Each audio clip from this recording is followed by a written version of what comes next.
సిబ్బంది చాలా కాలం పాటు ఇన్ఫర్మేషన్ పెట్టి నలుగురు ముద్దాయిలను అరెస్ట్ చేయడం జరిగింది.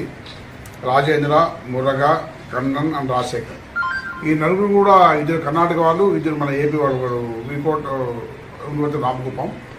వీళ్ళు నలుగురు కలిసి చాలా దొంగతనాలు ఇచ్చేసారు. మన వీకోటలోనే 3 హౌస్ బ్రేక్స్, పలమేట ఒకటి, మొత్తం 4 హౌస్ బ్రేక్స్, 2 టెంపుల్ థెఫ్ట్స్, పొట్టేలు దొంగతనము అండ్ బైక్ ఒకటి.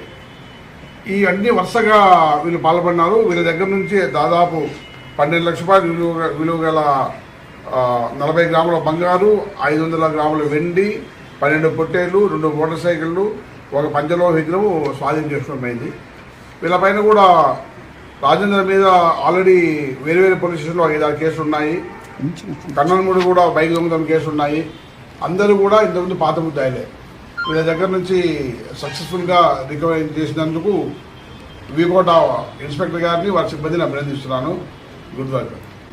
ఎక్కడ చెందిన సార్? యాక్చువల్గా టోటల్ ఓవరాల్ ఎంత సార్ వాల్యూ? 12 లక్షల రూపాయలు విలువైన. వీళ్ళు ఎక్కడెక్కడ చెందిన సార్?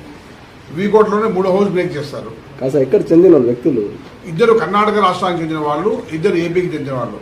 కర్ణాటక రాష్ట్రం వచ్చేసి బంగారుపేట, కోలార్ జిల్లా.